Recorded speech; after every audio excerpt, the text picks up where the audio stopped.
All right. Ladies and gentlemen, you're listening to America's Voice now. The tyranny is everywhere. It's layered over you like a blanket. There's no escape. You've been enslaved under Obamacare. You've been enslaved underneath a Constitution that does not exist because it's written as a brand new document. It's a shadow government that operates over and on top of the original Constitution. You know why everyone violates the Constitution and they do it with impunity and immunity? Because there is no Constitution. They're not following the same one you believe in. You see, it's like trying to compare apples and bananas. One is round and the other isn't. And the two can never be compared because the color's not the same, the texture's not the same, the shape isn't the same. The Constitution that you believe in, the one that was done by our founders, is no longer the Constitution in operation.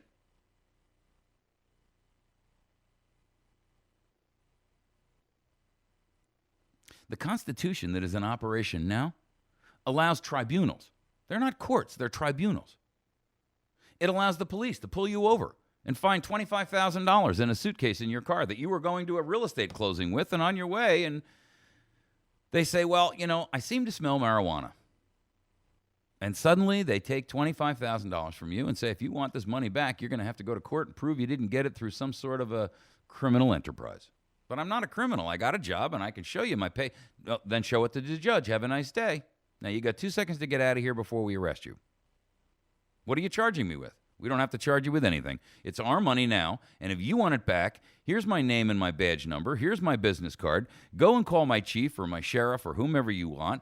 But the truth of the matter is you've got 2 seconds to leave this vicinity right now before we arrest you for obstruction of justice. That's the Constitution they're operating by, ladies and gentlemen. They're operating under a Constitution that says Dinesh D'Souza can be charged as a felon. And he can be bullied and bludgeoned into a plea agreement on something that every president and every politician has done for the last 100 years. Even members of the Senate, not just Ted Cruz, he was one of them, 5 of them got together and wrote a letter and said, this is unconscionable and it is an enemies list. There was even a Democrat in there, I believe. Here's the point. It is selective prosecution for the purposes of carrying out an enemies list. We are living in a moment, in a time in history, when the phoenix of tyranny is rising from the ashes of liberty, ladies and gentlemen. You see, people have been standing around saying, I'm waiting for the fall of society. I'm waiting for the fall of civilization. I'm waiting for the collapse of America. What you don't know is it's already happened. It's done. It's over with. We've already lost.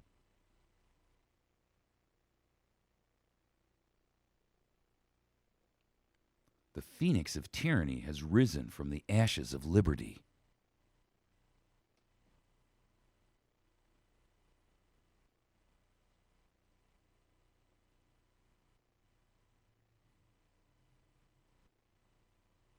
Why? Why? Well, we have a president who says, this guy Putin is acting like a 19th century tyrant. And President Barack Obama isn't.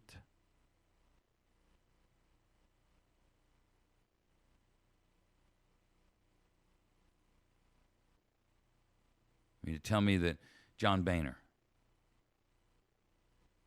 laying around greasing himself up so he can slip through the keyhole of the immigration rules, so he can betray his nation and not be held accountable for it. That's not tyranny? You mean the National Defense Authorization Act that's been passed by the Republicans and the Democrats, but mostly Republicans, that says that any American can be picked up and held indefinitely based on a belligerent act that's undefined and undefinable and, quite frankly, indefensible. Because you can't defend yourself, and I'll tell you why you can't. Because the rules say that once you've been picked up in this manner and you've been declared an enemy combatant based on your belligerent act, which God only knows what that is, you are barred from having access to an attorney. You can have no one appeal to you to a court to say, please, Judge, help me understand what's happening here. Help me understand why this man is being held. You can't submit a habeas corpus, free the body motion to a judge. It's barred. You will not get it before a court, even if you can pay the filing fees. You'll be sitting in a jail cell. You can write a habeas corpus out on toilet paper with a crayon. Legally, the court will accept that. But if you're picked up under a National Defense Authorization Act charge, sorry. Doesn't matter if you write it in gold ink. The court will not accept it. You can have no attorney. You cannot call an attorney. You cannot consult an attorney. You may not file a motion or a brief with the court that says, habeas corpus, free the body. Explain to me why I'm here or release me now. They don't have to tell you. You don't even have to be convicted of the belligerent act. All you have to be is charged. So if you thought it was bad that the cop stole your $25,000, wait until he takes your father. Wait until he takes your son.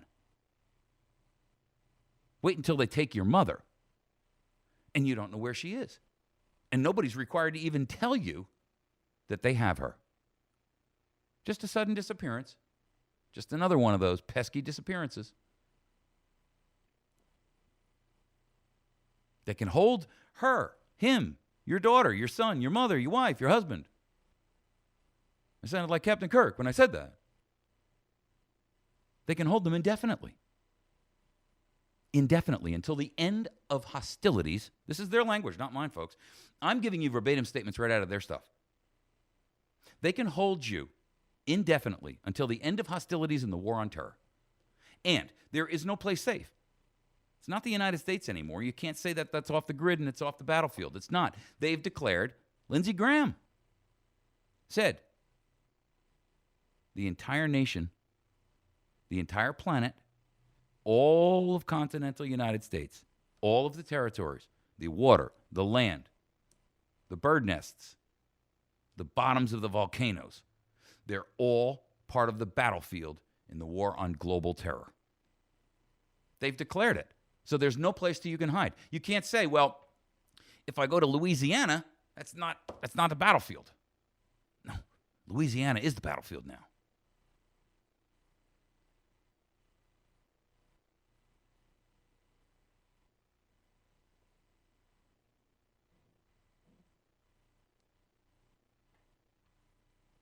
We have courts. We have courts that don't operate as courts. They operate as tribunals. The justice system has completely collapsed, criminally and civilly. Civil actions are always found in favor of the corporations, who are paying the freight. They're keeping Congress people in money and food and women and wine and song and men, if you're a woman, I guess. Maybe women if you're a woman and men if you're a man. These days, it doesn't seem to matter.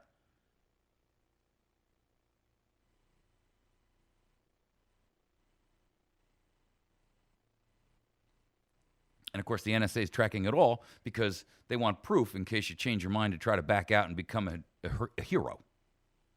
Can't have any of them.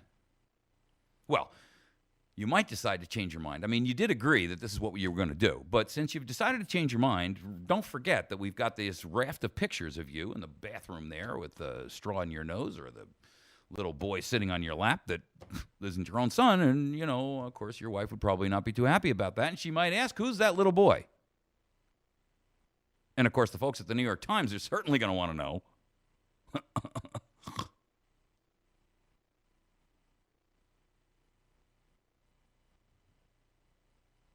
You know, Harry, we know about those real estate deals. We've got empirical proof. We've got mountains of evidence that you accepted bribes. So if you don't stall this bill in the Senate, if you don't make sure that you pass it without any amendments, I don't care how many parliamentary procedures and fiery hoops you've got to jump through, Harry, you're going to do what you want to do. And you do want to do this, Harry.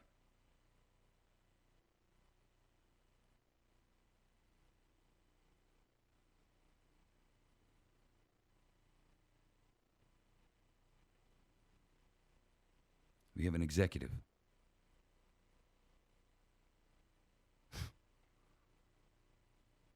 We have an executive.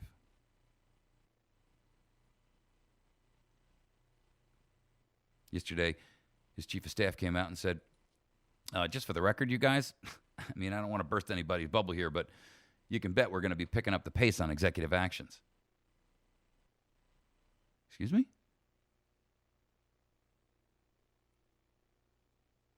Dan Pfeiffer, senior advisor directly to President Obama, the senior advisor, Dan Pfeiffer. The White House will be, quote, picking up the pace on executive action. Picking up the pace on executive action. In an op-ed that he wrote for Huffington Post, he put it in writing. Ladies and gentlemen, I mean, here's a written confession. He argued that congressional Republicans are not interested in engaging on the economy. That was his argument. And instead, they're spending their time obsessively trying to repeal the Affordable Care Act. These are his words, not mine. And, quote, ginning up politically motivated investigations. That was the argument he gave. Quote, given this dynamic, President Obama has only one option. Use every ounce of his authority to unilaterally improve economic security. Dan, I'm accusing you of being a liar right here, right now, in public. Well, first of all, trying to repeal the Affordable Care Act has nothing to do with the economy. That's not an economic fact. It's not a factor. I mean, it may be an element, but you guys have done nothing on the economy for 5.5 years. And secondly, ginning up politically motivated investigations on what? The IRS and Benghazi and Fast and Furious? These aren't missions without a cause. There's no man of La Mancha here chasing windmills. These are real legitimate problems. The VA? What is that, just ginning up a politically motivated investigation? Why, because only 40 people died, not 4,000? How many do you need, Dan? How much blood do you need on your hands before it becomes not politically motivated? And it's dealing with the economy. Excuse me. The VA scandal is not about the economy. The IRS issue is not about the economy. Fast and Furious wasn't about the economy. Obama's lies to us to get us to accept the Obamacare under false statements with willful, intentional misrepresentations of the truth and malice aforethought. That had nothing to do with the economy or economic issues. I'm sure it impacts the economy, but that's not the motivator. The motivator for all of this was for you to build a totalitarian surveillance police state. Dan?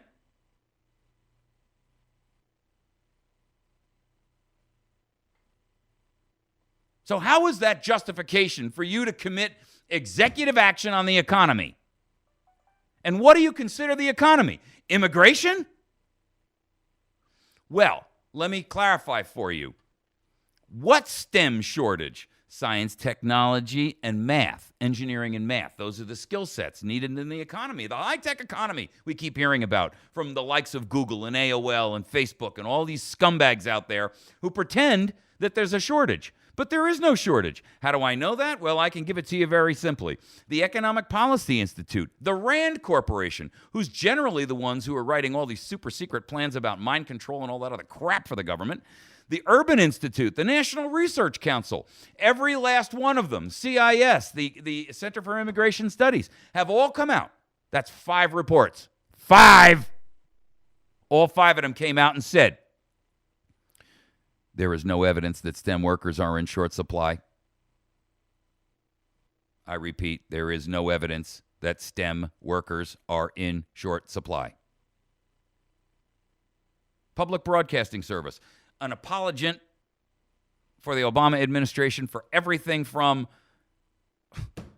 For every unconstitutional act and betrayal the guy has committed, they published an opinion piece based on the study that was done by Economic Policy Institute. Here's what it says.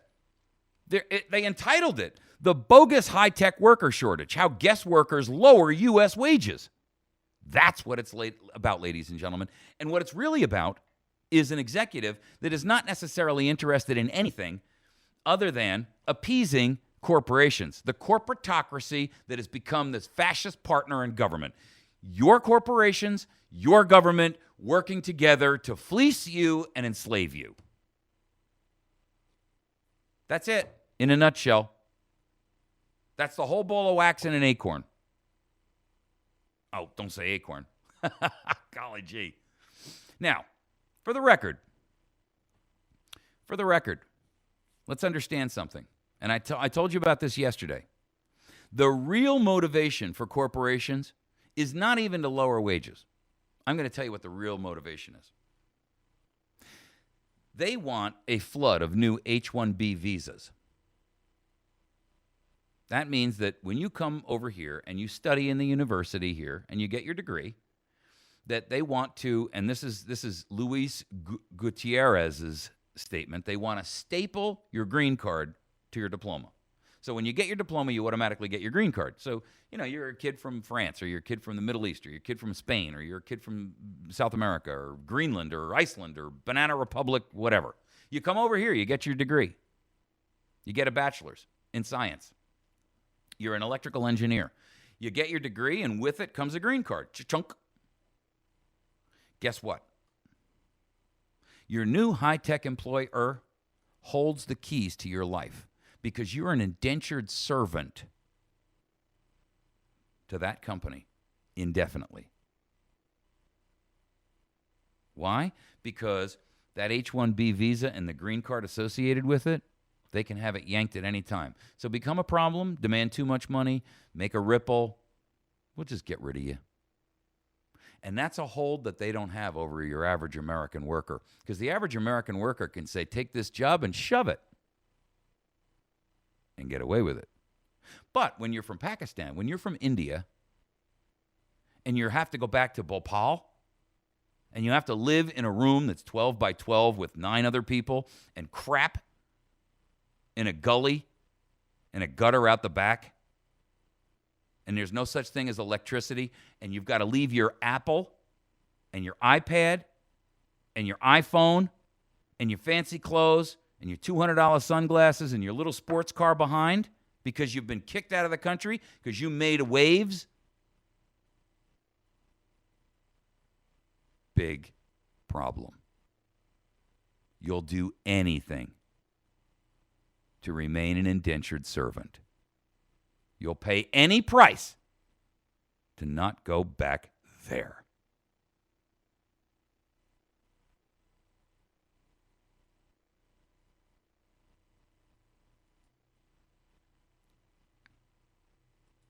Your nation and the phoenix of tyranny rising from the ashes of liberty. It's engendered by 50% of all the pharmaceutical drugs produced in the world are being ingested by Americans. You may as well strap yourself into a chair like some kind of a spy movie from the 80s. Strap yourself into a chair, hold your eyes open with toothpicks, and watch the propaganda movie, the brainwashing movie, while the mad scientist runs in and gives you that gigantic needle.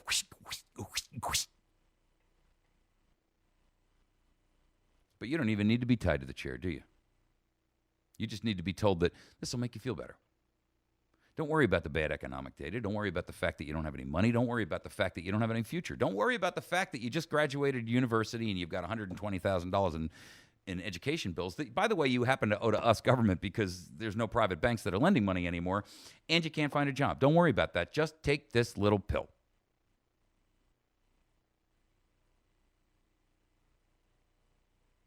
And don't stop taking them all of a sudden, because when you do, let's hope you don't have any guns. For goodness, they're going to go in there and commit another school shooting. They usually say that part under their breath.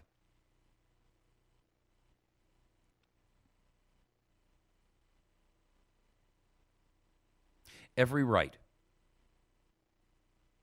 every God-given natural right.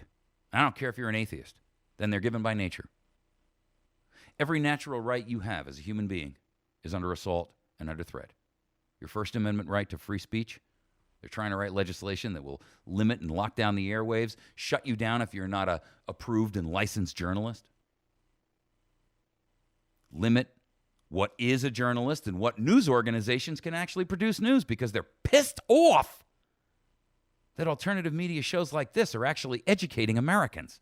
And they're pissed off that you're not watching CNN, CNBC, Communist News Network, MSLSD, NBC, CBS, ABC, Fox News. They're furious that you're no longer reading the Huffington Post, that you're not sitting there drooling on the Washington Post, the New York Times, the Wall Street Journal, and instead you're reading stuff like the Liberty Crier, the Drudge Report, America's Voice Now.org. They're so pissed off at me that YouTube takes my stuff down. They're so pissed off at me that YouTube is changing the numbers of people who watch the videos, ladies and gentlemen. I saw it myself. This is my own personal sworn testimony, and I'll make it under oath. If there was a Bible sitting here, I'd swear by it. I logged on the other day, and they go in and they mark all the comments as spam since they changed the new rules on comments. All the comments are now marked as spam all the time, and I got to go in and manually add them back in because people never see them. And if people don't see comments, they think, well, this guy, nobody listens to this guy. And on top of that, people look at what? The numbers of how many people have watched the video. So I logged on, and it was an hour after I'd uploaded the video. It takes at least an hour every morning for them to upload. And I went in there to look at it.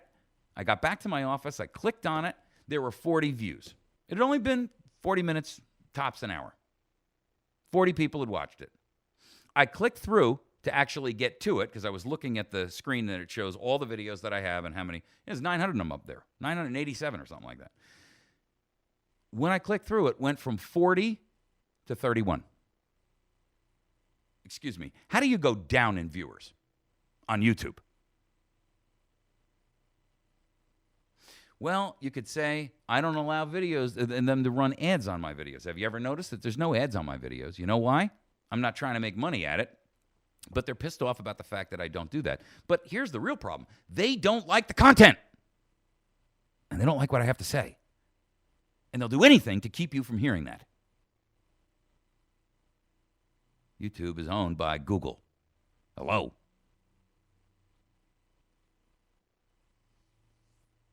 And Google has become the 800-pound gorilla in the internet room.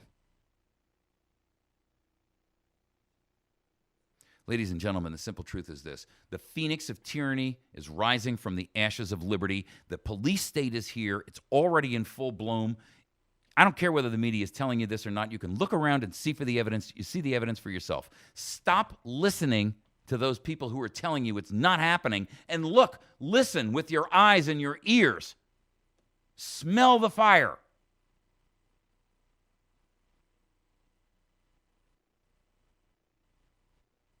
You're inundated with a combination of drugs and propaganda that are manipulating your senses and your mind. Why is Congress completely ambivalent to everything that's wrong in the country? I'm going to tell you why. Because they already know it's over. And they're just waiting for the hammer to fall.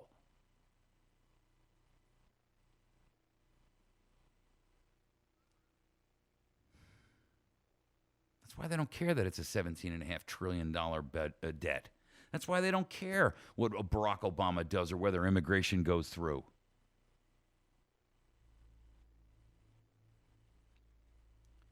Please share this with friends and family. And I don't care if you sit down and have an AVN night and invite a couple of guys over for a beer or a couple of girls over and say, look, it's time. We're good friends. It's time we had a clear, frank discussion about where our country's going.